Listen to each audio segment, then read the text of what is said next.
सम्राट नकुल सहदेव को हार चुके हैं।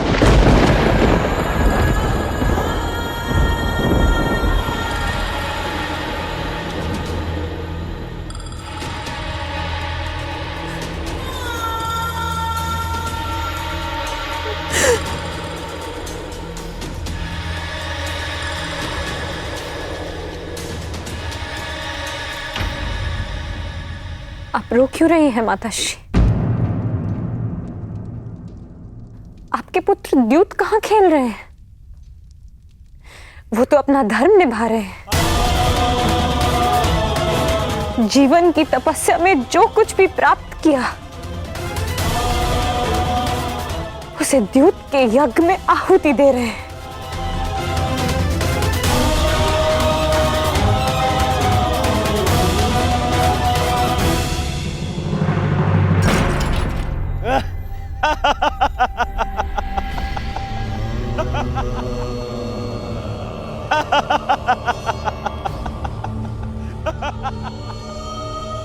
सम्राट, लगता है भाग्य इस समय आपसे 2 पग आगे चल रहा है।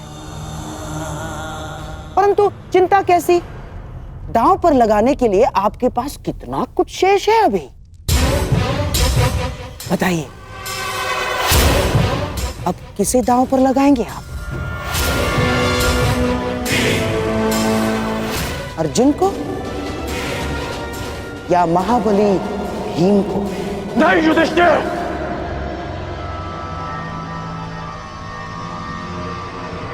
अब और नहीं।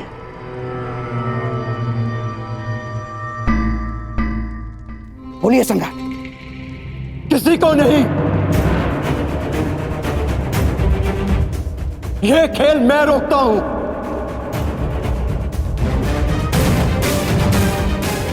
राधाश्री, यह खेल यही समाप्त करते हैं। सम्राट, क्या अपने भाइयों को दास बनाकर छोड़ेंगे आप? नहीं, कोई दास नहीं रहेगा। हम अभी यहीं इसी क्षण युद्ध करके अपने अनुजों को मुक्त कराएंगे।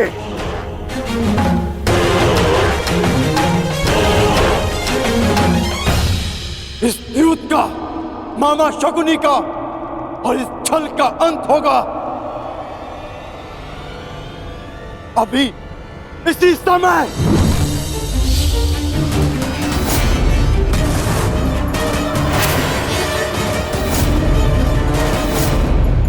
सावधान अर्जुन, इस भांति सभा में शस्त्र उठाना उचित नहीं। तो जो हो रहा है वह उचित है। बस अब इस समस्या का एक ही तरण है, युद्ध।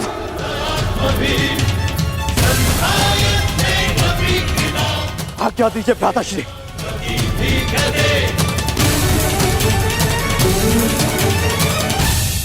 वाह सम्राट, वाह!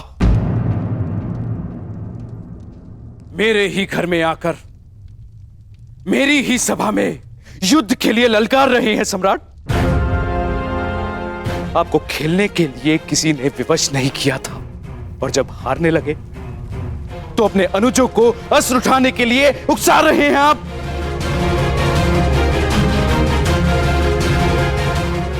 आपने ही अपनी प्रजा को इस चौसर में दांव पर लगाने का प्रारंभ किया था। यह आपका निर्णय था, और अब स्वयं को असहाय दर्शा रहे हैं। आपके ताचरी का मान आपके लिए क्या महत्व रखता है? कर दीजिए इन सबका वध, और मेरा भी।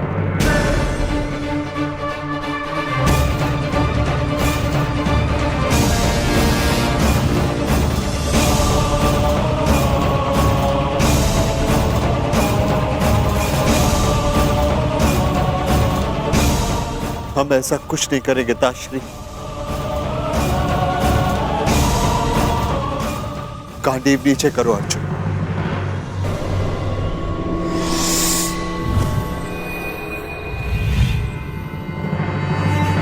हम बस यहां से जा रहे हैं।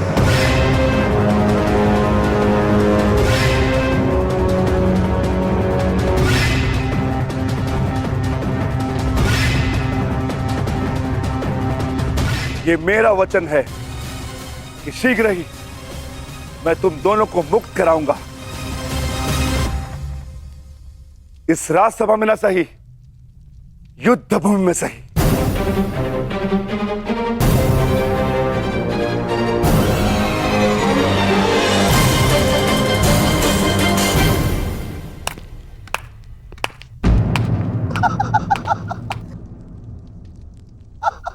सम्राट की जय हो। क्या बात है सम्राट, अपने सौतेले भाइयों को इस लालच में दांव पर लगा दिया कि इंद्रप्रस्थ जीत जाओगे, और अब उन्हें यूं ही दास बनाकर छोड़े जा रहे हो। कहीं ऐसा तो नहीं कि माद्री पुत्रों को दांव पर लगाने के पश्चात अपने सहोदर भाइयों को बचाने का विचार मन में आ गया? ना, ठीक ही तो है दुर्योधन, बेचारे सौतेले जो ठहरे। और हाँ, इनके लिए अपने सहोदर भाइयों को दांव पर लगा देना कैसा धर्म है?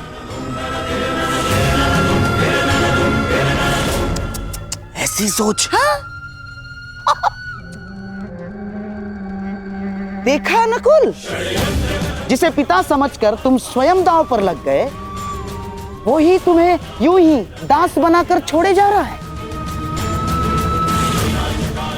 कदाचित इसीलिए तुम्हारे ज्येष्ठ को धर्मराज कहा जाता है।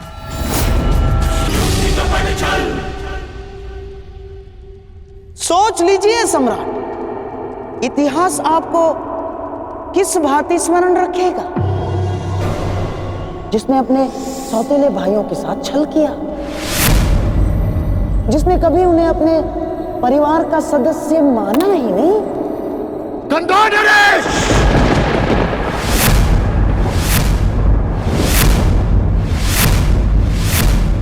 मेरे लिए मेरा हर एक भाई एक समान है। जैसे नकुल और सहदेव, वैसे ही भीम और अर्जुन। और अब मैं खेलूंगा अर्जुन, वो भी इंद्रप्रस्थ के लिए नहीं, मेरे अनुजों के लिए।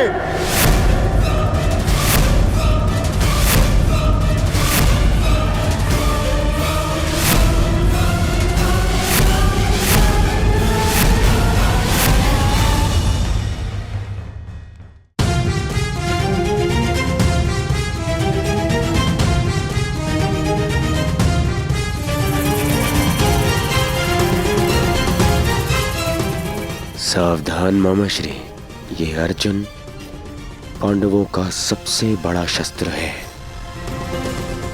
जिसे छीनकर आपको युधिष्ठिर को निशस्त्र करना ही है।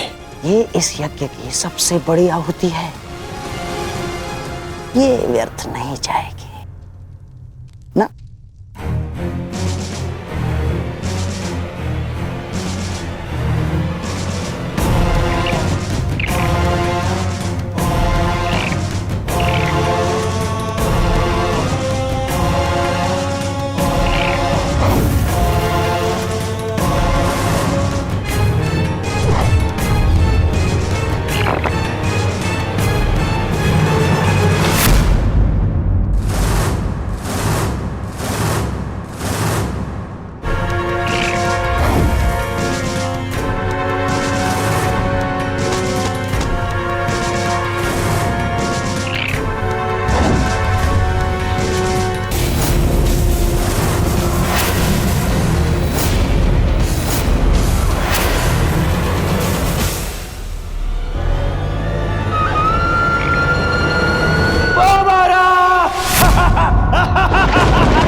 लो, मेरे होने वाले सम्राट,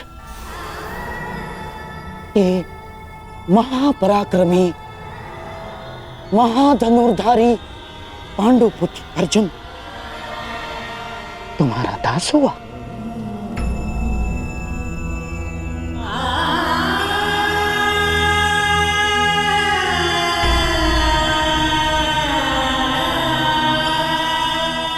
जाओ अर्जुन, इन दांतों के मध्य जाकर खड़े हो जाओ। जाओ।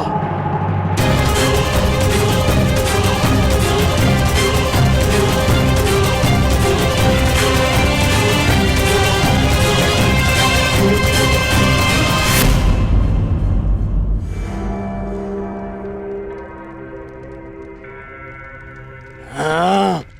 हाँ।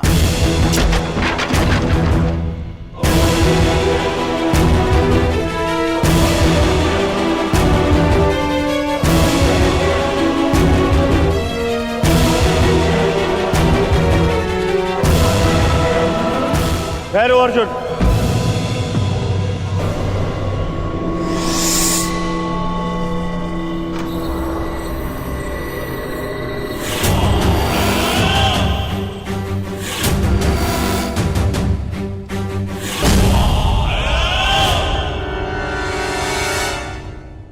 अर्जुन, तुम मेरे दास नहीं हो।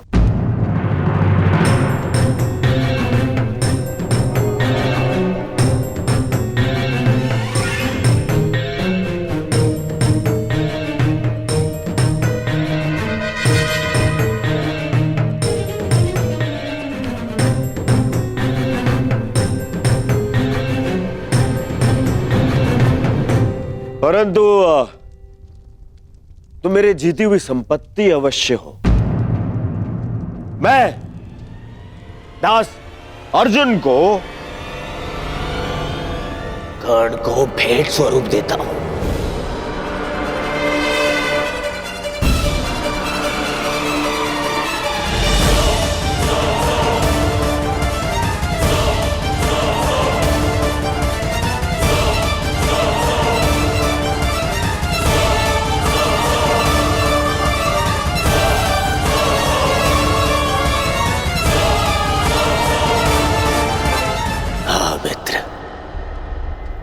जिसने तुम्हें सूत पुत्र कहकर तुम्हारा अपमान किया था, आज वो धनुर्धारी दास बनकर तुम्हारे सामने खड़ा है।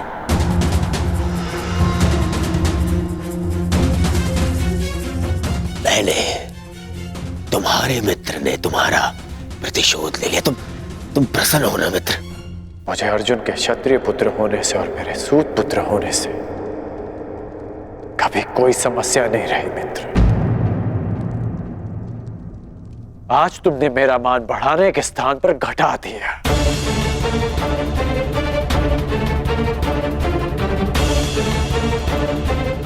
जिसे युद्ध में नतमस्तक देखना चाहता था, तुमने आज उसे द्यूत में जीत लिया।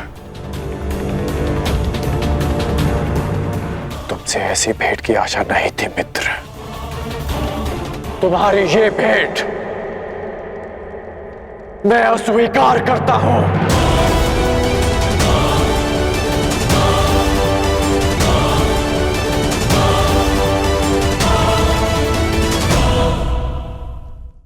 अर्जुन, अभी इसी क्षण दास के स्थान पर जाकर खड़े हो जाओ।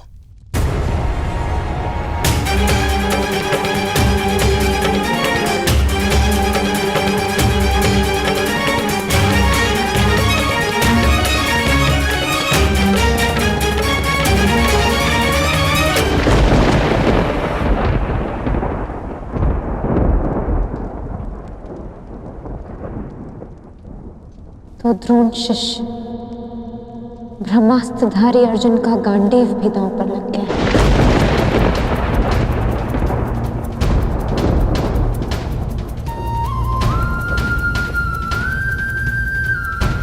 मेरे पति अपने धर्म का उत्सव मना रहे हैं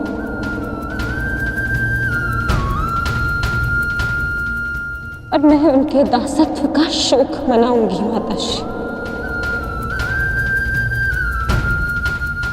आप जाइए माताश्री।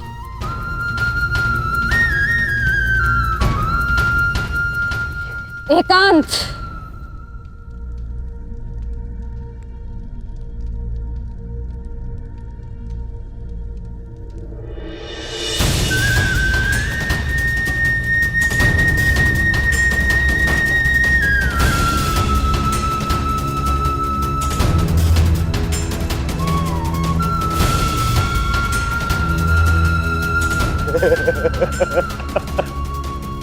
धनुर्धारी अर्जुन।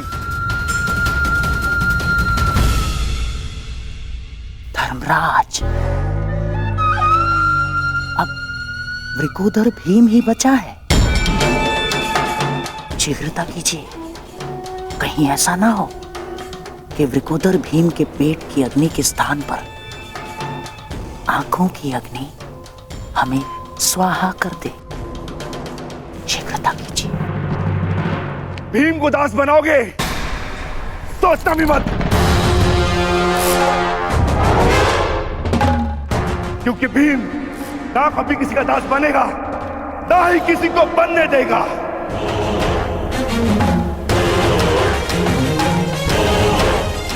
मैं अभी यही इसी क्षण भरी सभा में सारे करों का नाश करके अपने अनुजों को दासत्व से मुक्त कराऊंगा। युधिष्ठिर!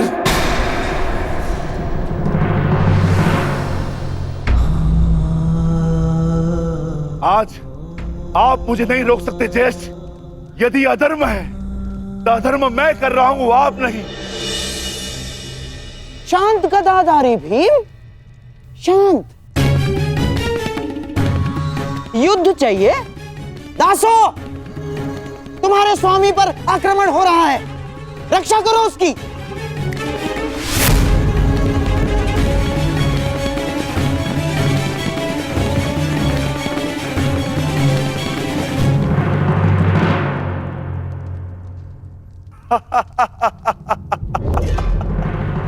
क्यों दुर्योधन, ये रक्षा करेंगे तुम्हारी? नहीं, ये दास नहीं, वो 3 दास जो आज मैंने इस चौसर में जीते हैं।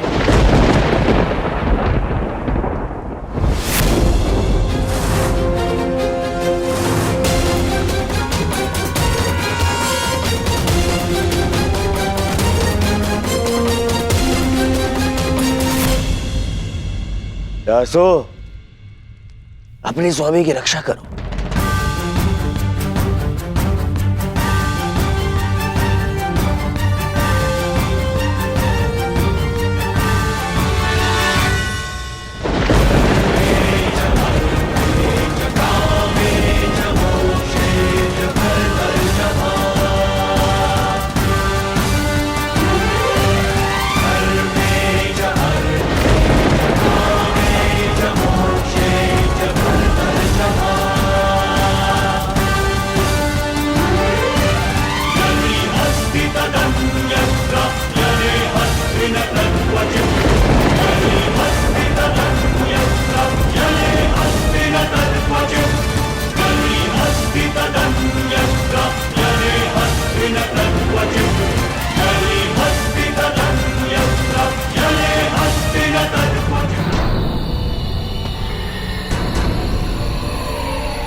वार करोगे? मुझ पर वार करोगे? करो, परंतु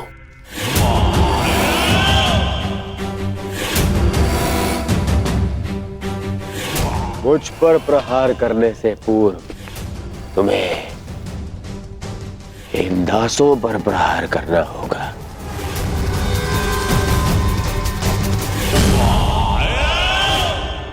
करो प्रहार।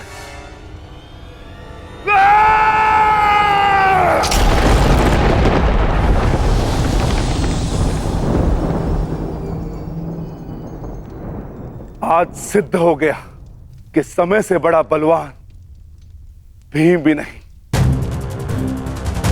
परंतु स्मरण रहे, एक दिन समय भी मेरे पक्ष में होगा और उस दिन धरती और मेरी गदा के मध्य तुम्हारा मस्तक होगा और धरा तुम्हारा रक्त पिएगी।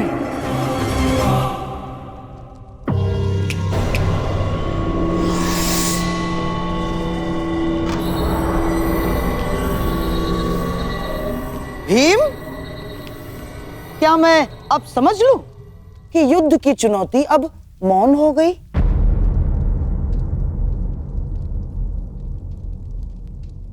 परंतु यह समय तुम्हारे मौन रहने का नहीं है युधिष्ठिर। बताओ क्या करोगे अब? अरे ना राज्य बचा, ना संपत्ति बची। कैसे कैसे पालेंगे स्वयं को आप? क्या खाएंगे और क्या खिलाएंगे इस बैल भीम को?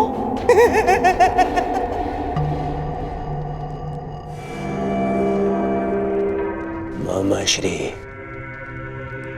ठीक कह रहे हैं भ्राता युधिष्ठिर।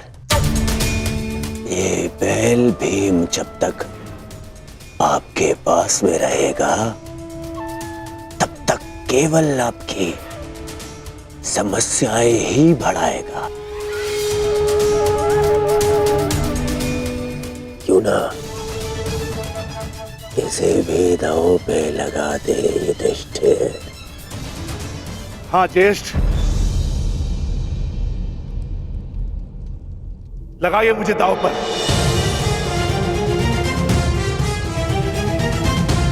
सम्राट, भीम और भाग्य, ऐसा प्रतीत होता है कि दोनों की राशि एक ही है। अर्थात ये कि भाग्य स्वयं आपको कह रहा है खेलो। किसे क्या इस बार भाग्य आपका साथ दे दे? कांदा नरेश, कदाचित भाग्य मेरे ज्येष्ठ का साथ दे ना दे, परंतु मैं रिकोदर भीम ये वचन देता हूं कि जिस दिन मैं तुम सबका सर्वनाश कर दूंगा, उस दिन भाग्य को मेरी गदा के समक्ष झुकना होगा।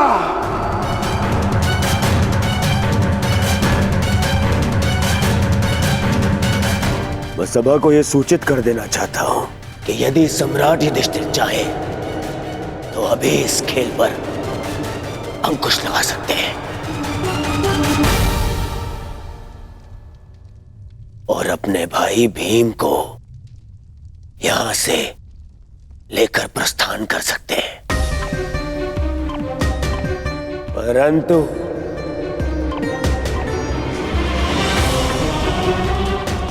शेष इन तीनों पांडव दासों को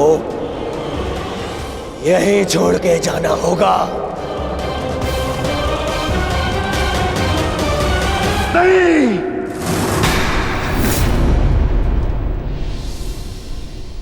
कोई नहीं जाएगा यहां से, कोई नहीं। यदि ज्येष्ठ भी यहां से जाने लगेंगे तो मैं उन्हें जाने नहीं दूंगा। आज या तो हम सब तुम्हारे दास बनेंगे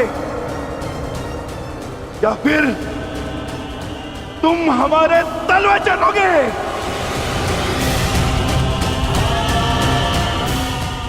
मैं विकोदर भीम अपने ज्येष्ठ की ओर से अपने आप को दांव पर लगाता हूं।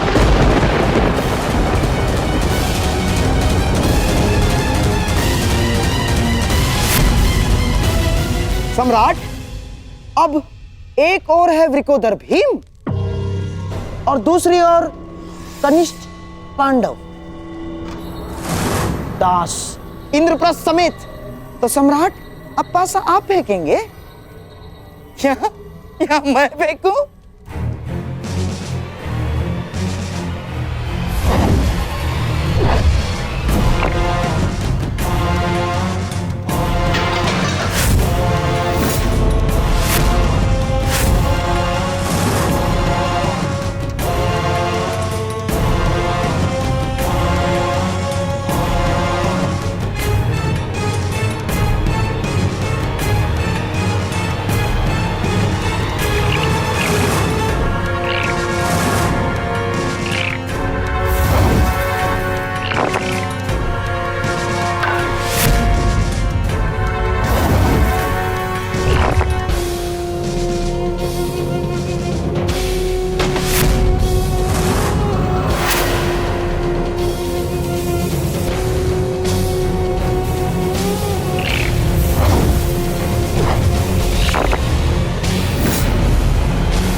लो, अब ये वृकोदर भीम भी तुम्हारा दास हुआ।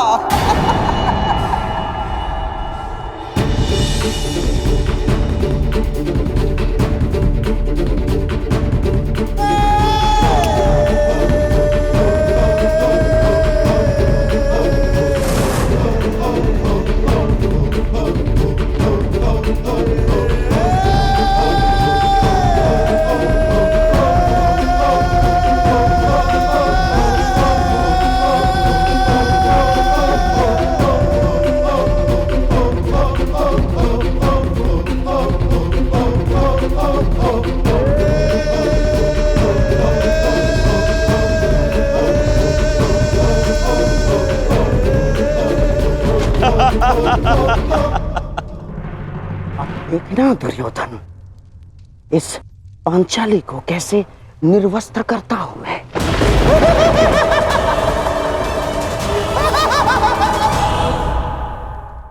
अब युधिष्ठिर के पास दांव पर लगाने के लिए कुछ शेष नहीं।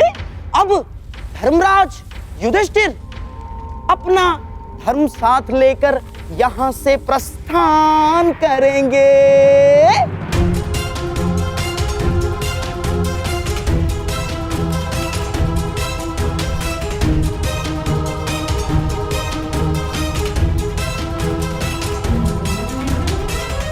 नहीं, मैं अपने अनुजों को छोड़कर कहीं नहीं जाऊंगा। ठीक कहा था सहदेव ने, यदि एक उंगली दास बने तो पूरा हाथ दास बन जाता है। अब यदि दास बनेंगे तो हम पांचों, अन्यथा कोई नहीं।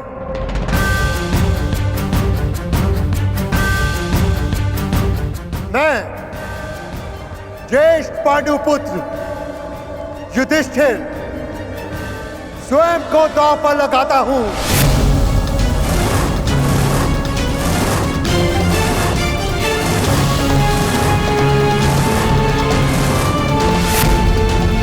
नहीं भ्राताश्री, आपको दांव पर ना लगना पड़े इसलिए हम चारों दास हुए। आप यहां से पांचाली को लेकर चले जाइए।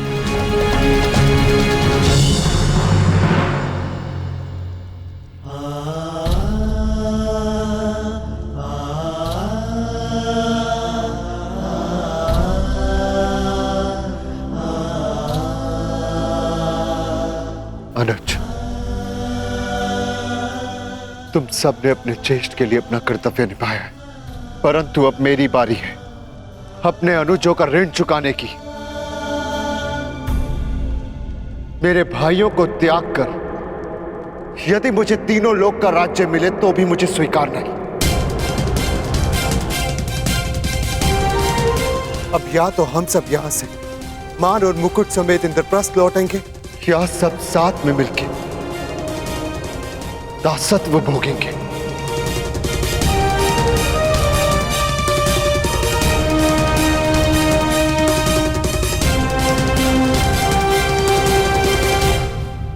मैं स्वयं को दांव पर लगाता हूं।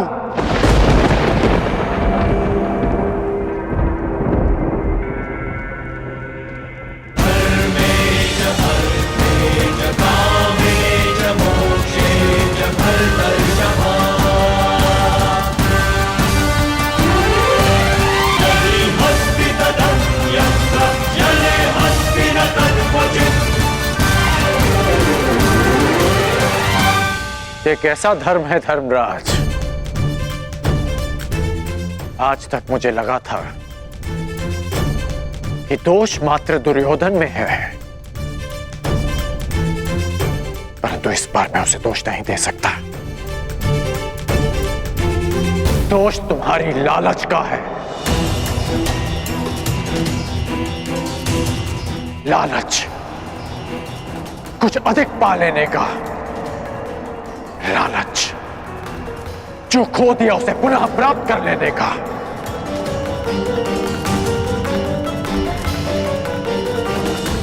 इस खेल से उठ क्यों नहीं जाते तुम? अब भी समय है युधिष्ठिर, अब भी समय है। आपने ठीक कहा था अंगराज। आपने सतर्क किया था मुझे कि प्रत्येक कर्म का अपना परिणाम होता है, परंतु वो परिणाम स्वयं भुगतना होता है। और मैं अपने कर्म का परिणाम अपने भाइयों को अकेले भुगतने नहीं दे सकता। अब यह खेल लालच का नहीं, प्रेम का है, समर्पण का है और विश्वास का। मैं प्रारंभ से कह रहा हूं कि ये खेल ही अधर्म है। अंगराज, धर्मराज को धर्म मत सिखाइए, खेल खेलने दीजिए। इस स्पर्धा के खलनायक आप हैं। वो कहते हैं ना कि सूद मूल से अधिक प्रिय होता है।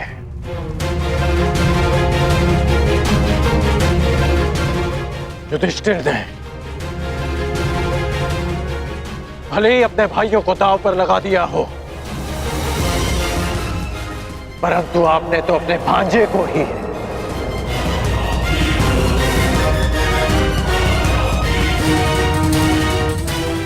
घृणा और प्रतिशोध की चौसर में फंसा दिया है।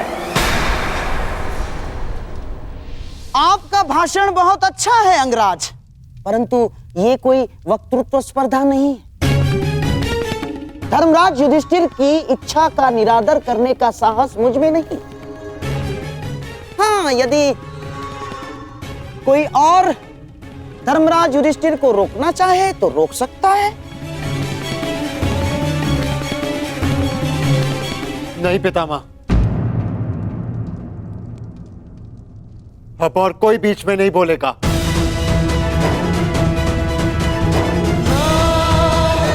कोई नहीं।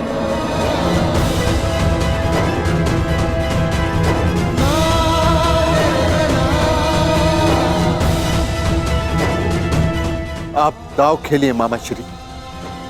ये खेल आपके और मेरे मध्य नहीं, हम भाइयों के भाग्य और इन पासों के मध्य है। खेल प्रारंभ कीजिए। अब होगी धर्मराज के धर्म की आहुति।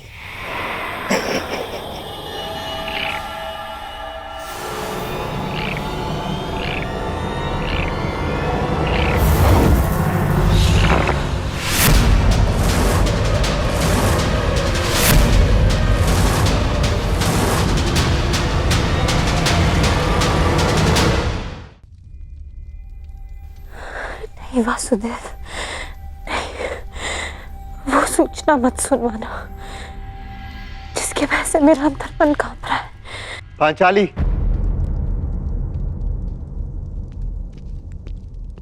अरे अब आंसू बहाने का समय नहीं है पांचाली, मुस्कुराने का समय। हम विजय हुए पांचाली, विजय हुए। मैंने स्वयं को दांव पर लगाकर सब कुछ जीत लिया। मेरे सारे अनुज, हमारी सारी संपत्ति और इंद्रप्रस्थ को भी। मैं फिर से सम्राट बन गया पांचाली, फिर से सम्राट।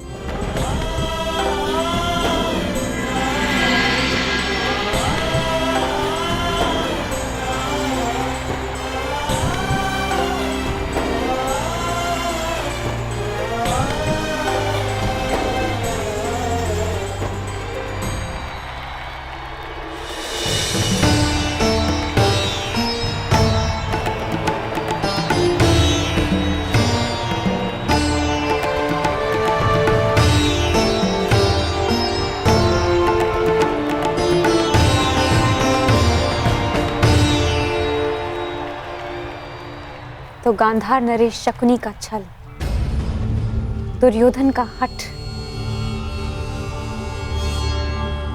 और महाराज धृतराष्ट्र का अंधा पुत्र प्रेम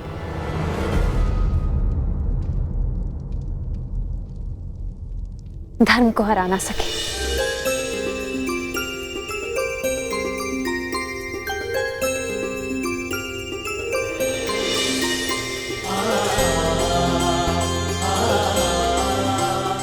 सम्रागी, सम्रागी, आखिरी चाल में सम्राट ने स्वयं को दांव पर लगा दिया था।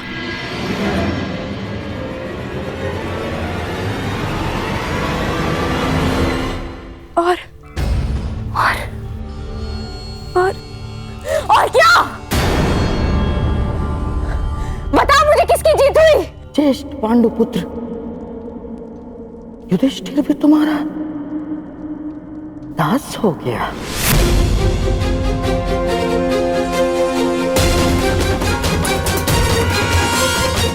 पांच की शक्ति दास हो गई दुर्योधन।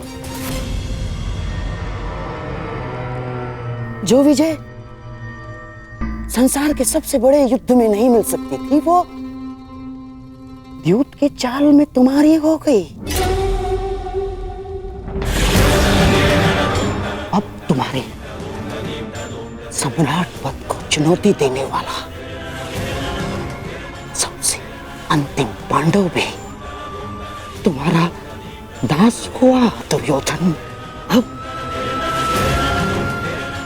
अब इस यज्ञ की सबसे अंतिम आहुति चढ़ेगी।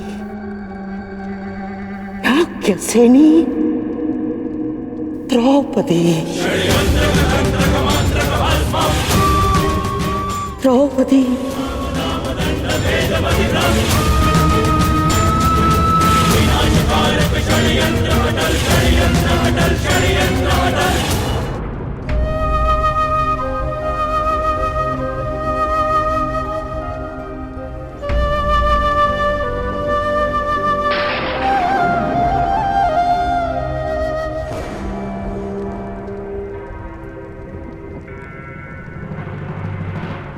बहुत दुख हुआ युधिष्ठिर। ये जान के कि केवल एक बैल नहीं है, पांचों के पांचों भाई बैल हैं।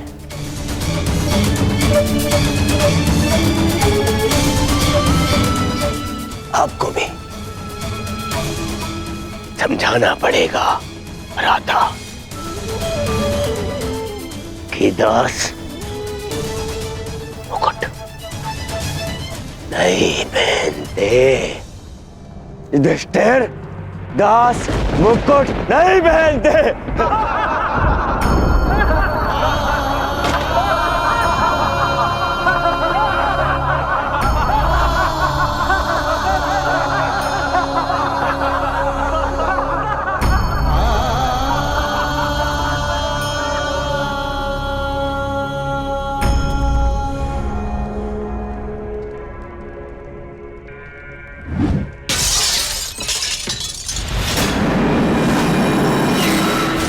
प्रतीत होता है हस्तिनापुर के दुर्दिन निकट आ गए। तुम जाओ यहां से, हमें एकांत में रहना है।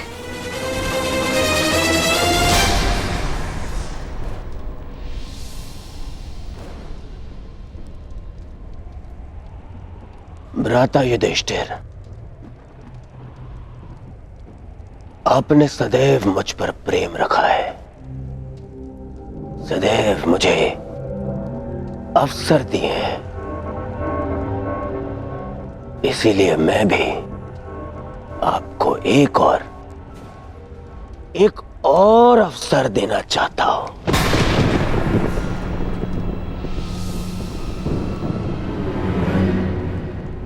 बस करो दुर्योधन, बस करो।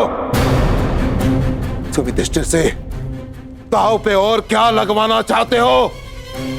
पर इसके पास तो कुछ शेष बचा ही नहीं। बहुत कुछ शेष है आचार्य द्रोण, पाने के लिए भी और खोने के लिए भी।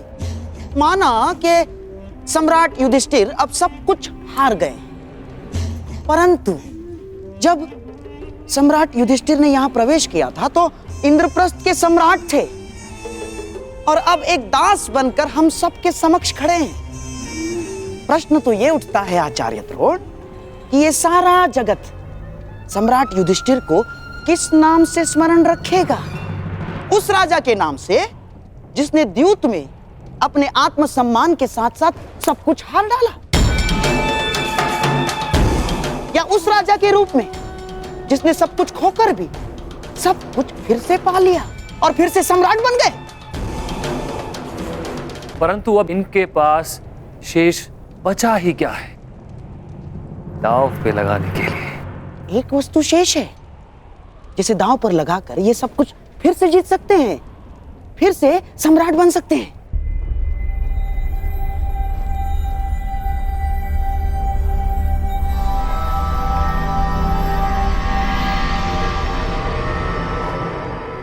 जो सब कुछ हार चुका हूं,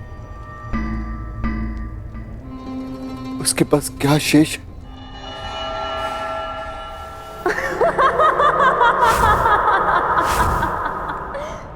मैं बताता हूं।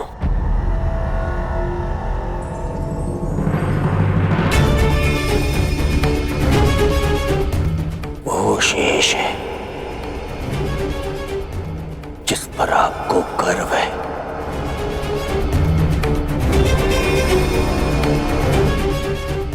वो शेष है जिस पर आपका अभय अधिकार है।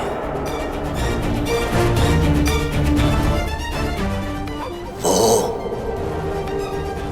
जो आप पांचों भाइयों को एक सूत्र में बांध के रखता है।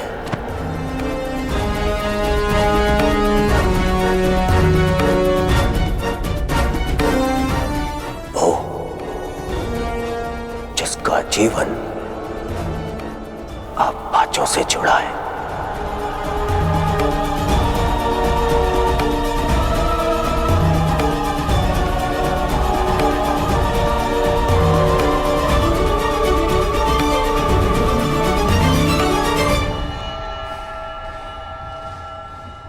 तुम पांचों को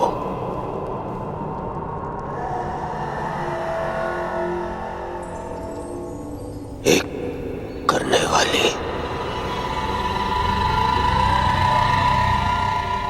द्रौपद पुत्री पांचाली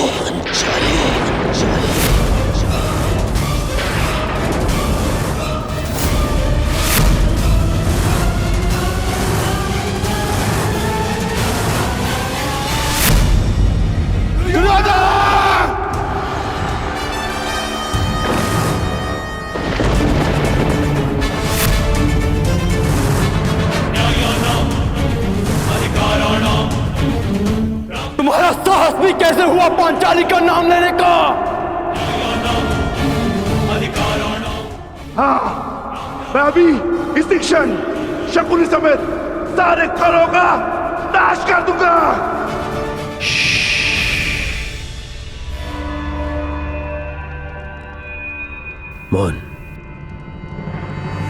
मौन रहो सब। दासों को शस्त्र उठाने का अधिकार नहीं है।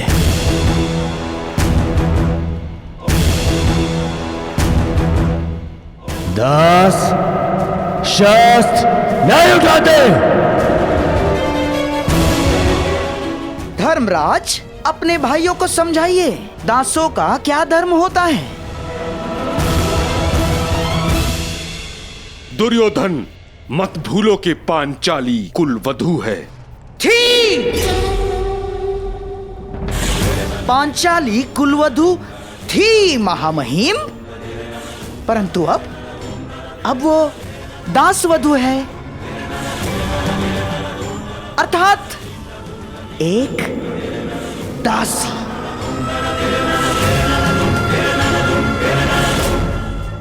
ऐसा नहीं है कि पांचाली पहली बार दांव पर लग रही है। पांचाली तो सदा से दांव पर लगती आ रही है। पहले पांचाल स्वयंवर में, उसके पश्चात बहन कुंती के वचन पर। पांचाली तो सदा से दांव पर लगती आ रही है और हम इन्हें विवश नहीं कर रहे हैं ना। हम तो इन्हें स्मरण करवा रहे हैं कि इनके पास क्या क्या शेष हैं।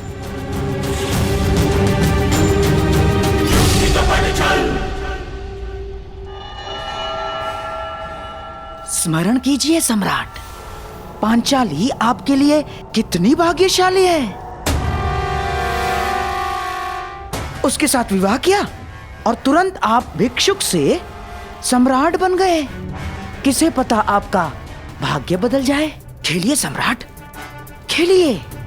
एक दांव, अंतिम।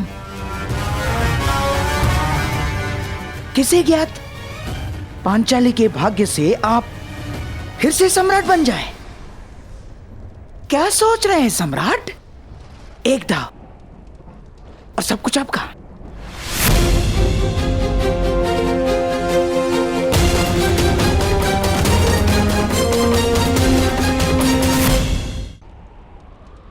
मैं पांचाली को दांव पर नहीं लगाऊंगा।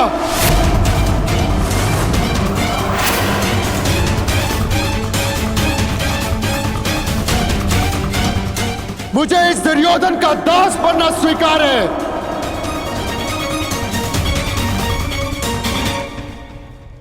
तो ठीक है,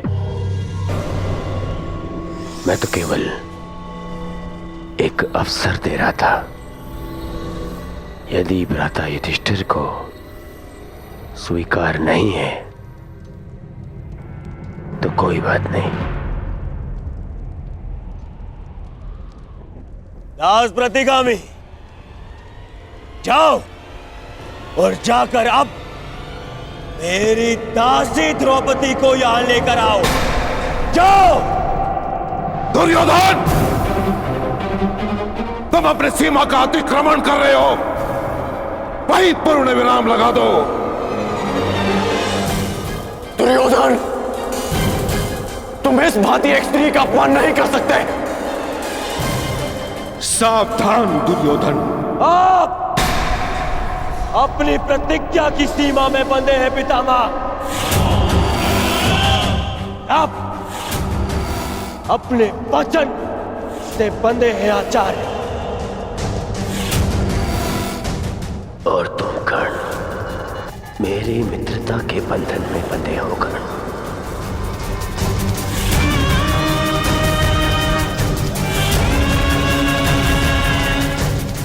मैंने तो केवल युधिष्ठिर को एक अवसर दिया था ताकि कोई मुझ पर छल का आरोप न लगा सके। परंतु यदि गहराई से देखें तो जिस क्षण वो स्वयं को हारे उसी क्षण वो द्रौपदी को भी हार चुके थे। यो पांचाली, युधिष्ठिर के सम्राट बनते ही सम्राज्ञी बन चुकी थी। क्या वो अपने पांचों पतियों के दास बनते ही दासी नहीं बन जाती? प्रलाप मत करो दुर्योधन, मैं इस कुतर्क को नहीं मानता। पितामह, आपकी माता सत्यवती एक मछुआरे की कन्या थी, परंतु महाराज शांतनु से विवाह करते ही रानी बन गई है ना? दुर्योधन,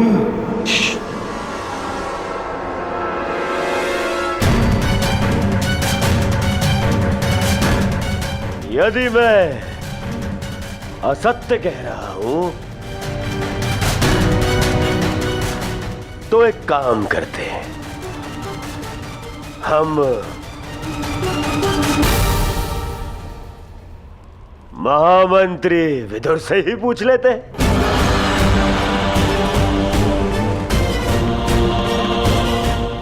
महामंत्री विदुर, आप ही बताइए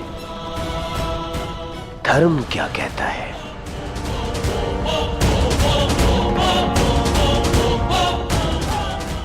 मैंने केवल युधिष्ठिर को एक अवसर दिया था, अन्यथा द्रौपदी तो पहले ही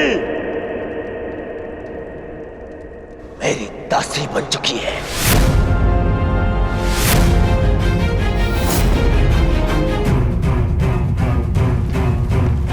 या तो एक और दांव खेले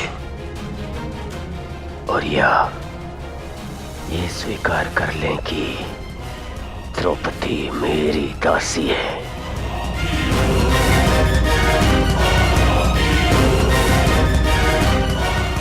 सोच लीजिए सम्राट।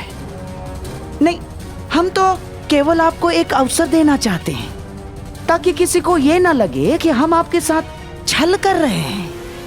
अंतिम दांव, यदि आप जीत गए सब कुछ आपका।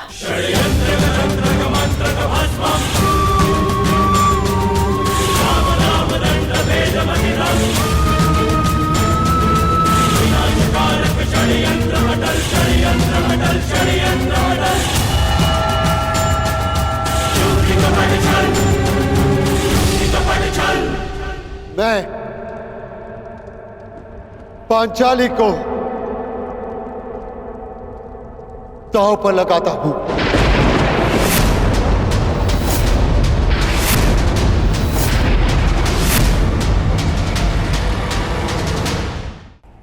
क्या कह रहे हो पुत्र? यदि मैं ये नहीं भी कहता पितामह, तो भी पांचाली को दासी के समान जीवन यापन करना होता। और यदि मैं ये चाल जीत गया तो पांचाली के साथ साथ अपने अनुजों और इंद्रप्रस्थ को पुनः प्राप्त कर लूंगा पितामह। यही अंतिम अवसर है मेरे पास इस दुस्वप्न का अंत करने का। मैं पांचाली को दांव पर लगाता हूं। हे गोविंद, कहीं कोई और घोर अनर्थ तो नहीं होने जा रहा?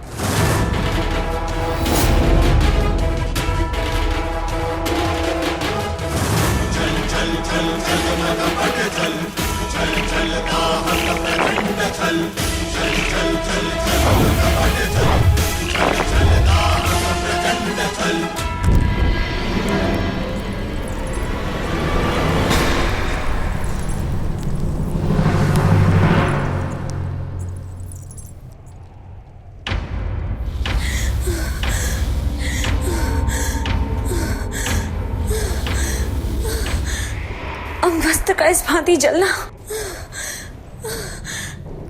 ये भी एक अपशगुन है।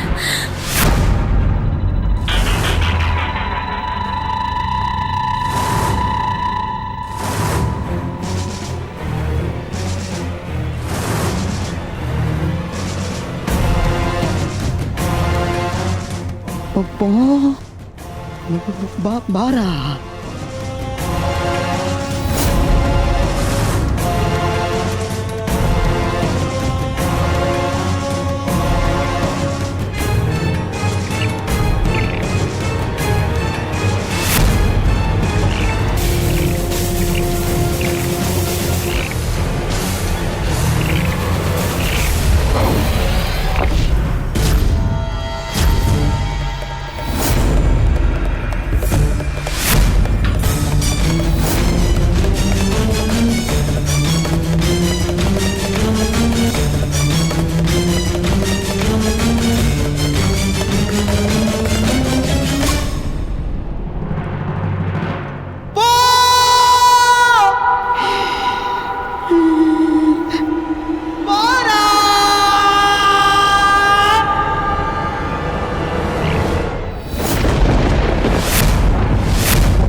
सम्राट, अब ये द्रौपद पुत्री पांचाली विधिवत तुम्हारी दासी हुई।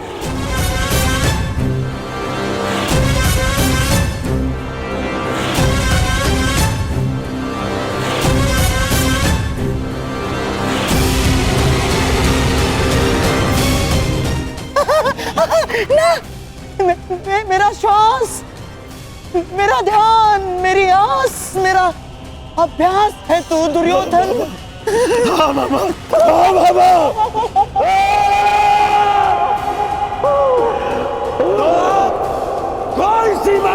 दासी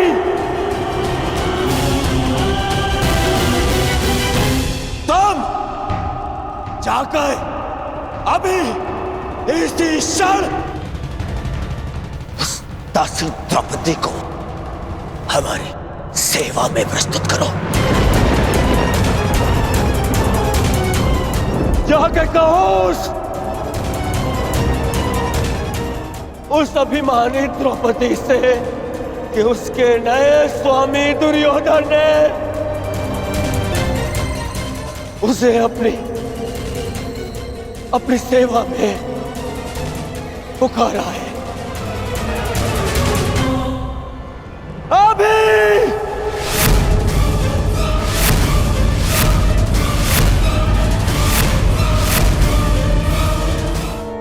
उस अभिमानी द्रौपदी से कि उसके नए स्वामी दुर्योधन ने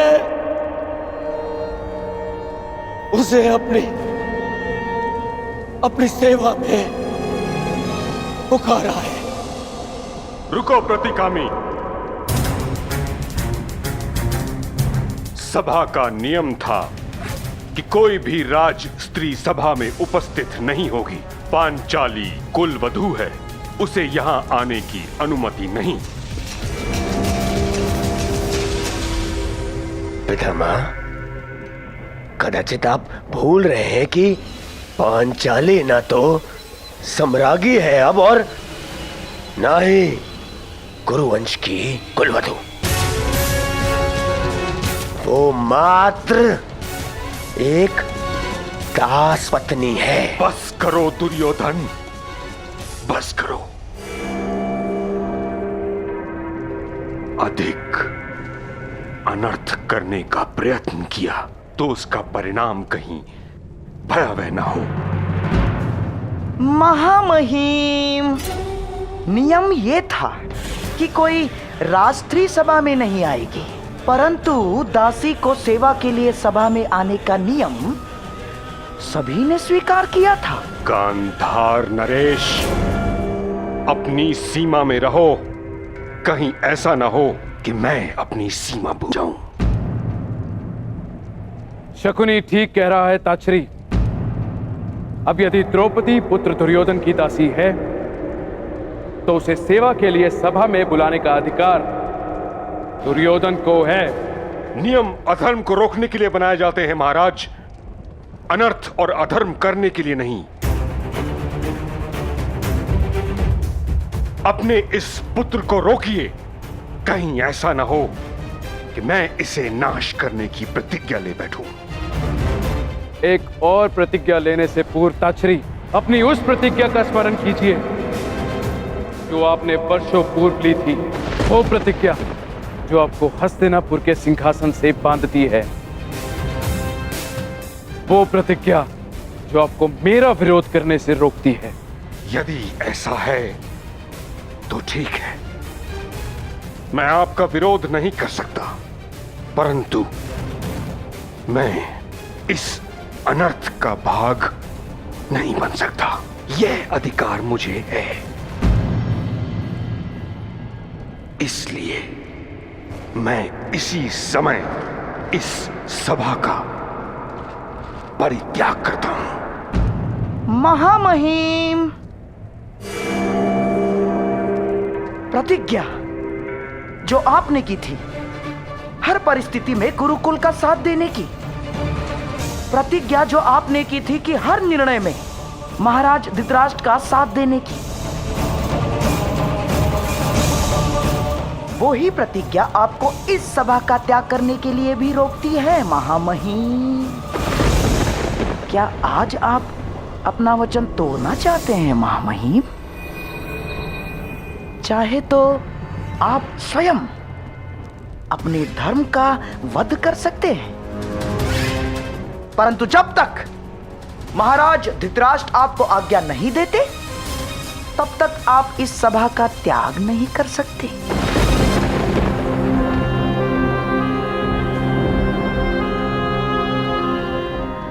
ये आपकी प्रतिज्ञा भी है और बंधन भी।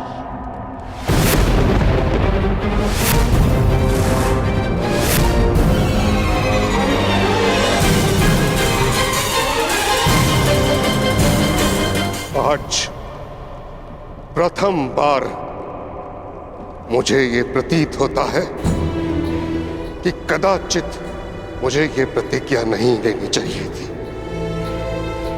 जिस इच्छा मृत्यु को मेरे पिता ने मुझे वरदान स्वरूप भेंट किया था, वह श्राप प्रतीत होती है।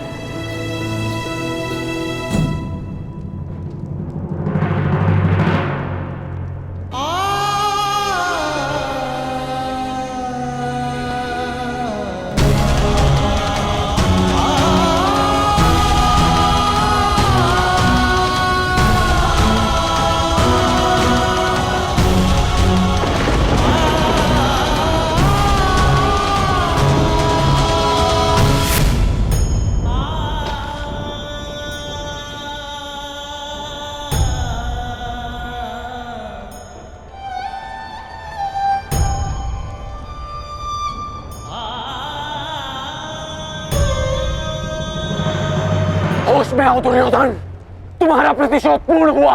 मत करो ये अनर्थ। प्रतिशोध पूर्ण हुआ? प्रतिशोध तो अभी आरंभ हुआ है मित्र, और अब इसके मध्य में तुम्हें भी नहीं आने दूंगा। मित्र,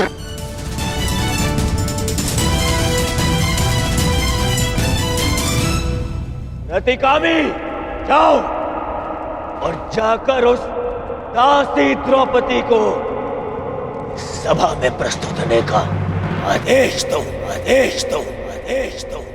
क्या ये आदेश मेरे पति का है? जी नहीं, ये आपके स्वामी का आदेश है। सम्राट युधिष्ठिर आपको द्युत में हार चुके हैं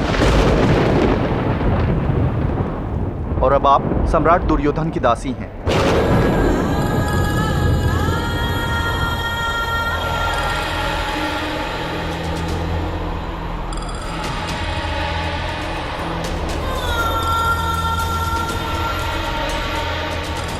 पहले ये बताओ कि धर्मराज द्यूत में पहले स्वयं को हारे या मुझे? पहले वो स्वयं को हारे देवी।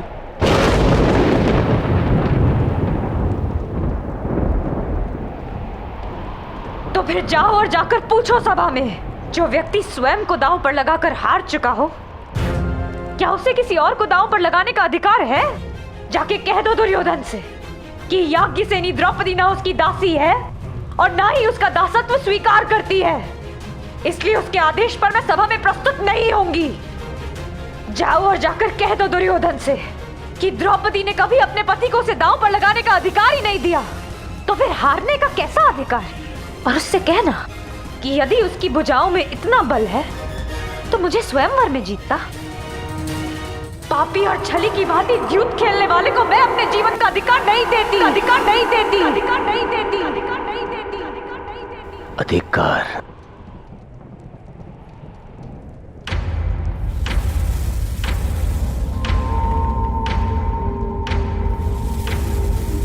अधिकार? दुशासन,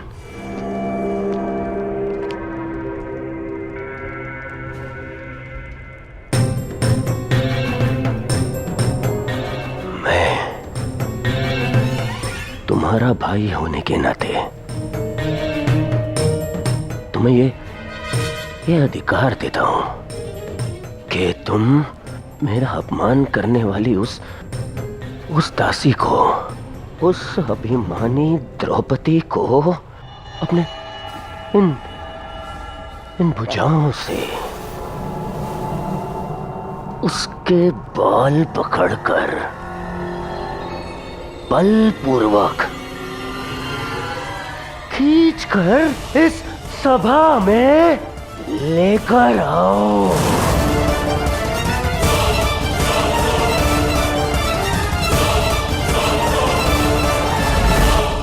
उस दासी को यहाँ लेकर आओ। नहीं दुर्योधन, नहीं! दुशासन, ऐसा मत करना।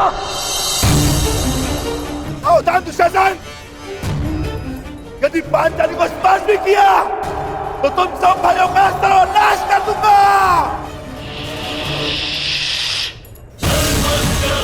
मौन रहो बैल भीम, मत भूलो कि तुम सब दास हो और दासों का धर्म उसके स्वामी के विरुद्ध बोलने की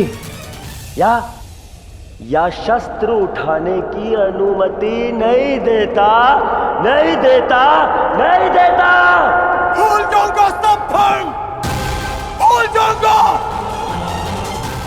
और विनाश कर दूंगा तुम सबका, विनाश कर दूंगा।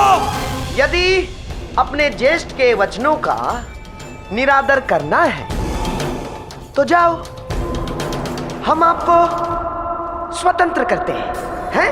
परंतु यहां से जाने से पूर्व इस सभा से और अपने ज्येष्ठ भ्राता युधिष्ठिर से यह कह दो कि तुम ना उनका धर्म स्वीकार करते हो और ना ही उनका अधिकार।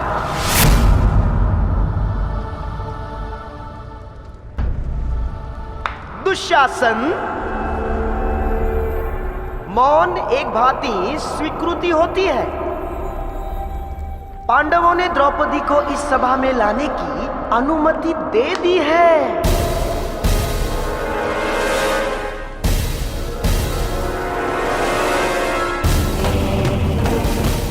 खींच कर बालों से, हाँ जाओ, जाओ दुशासन, खींच कर।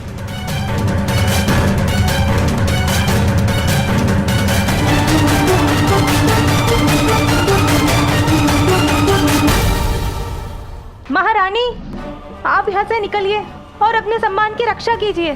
कुमार दुशासन को आपको बलपूर्वक लाने का आदेश दे दिया गया है। और वहाँ चल हट यहाँ से।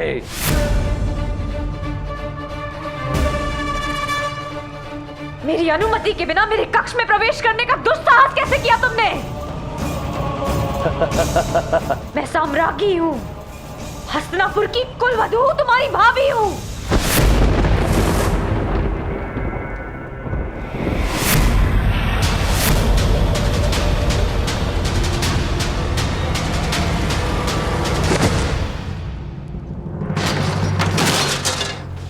दुष्ट!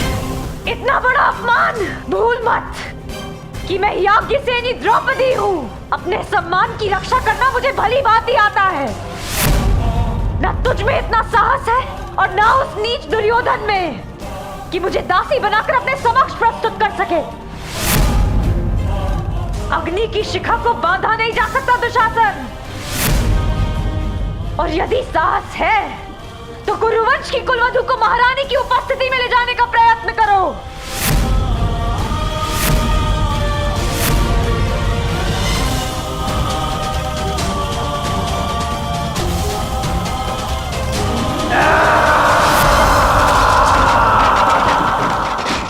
धृतराष्ट्र, अब भी समय है। पुत्र मोह में इतने भी अंधे मत हो जाओ। इस अनर्थ को रोक लो।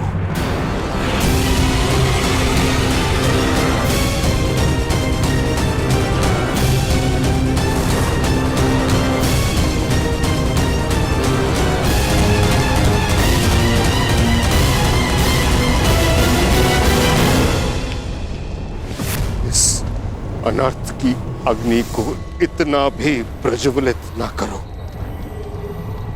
कि समूह कुरुवंश इसमें स्वाहा हो जाए।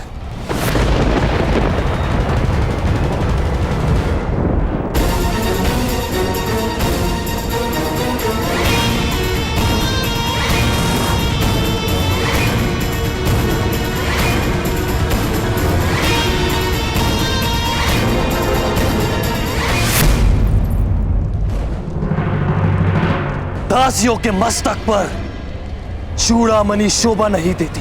हट!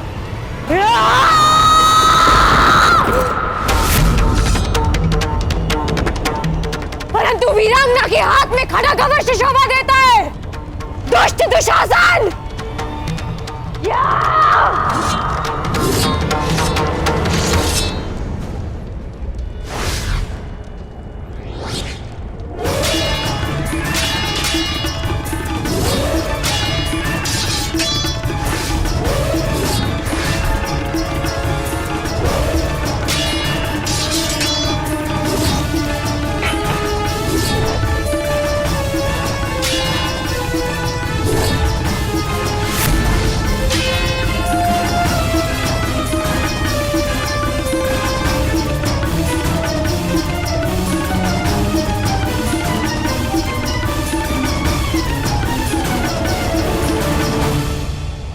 के ताप को कुछ की भीति नहीं रोक सकती।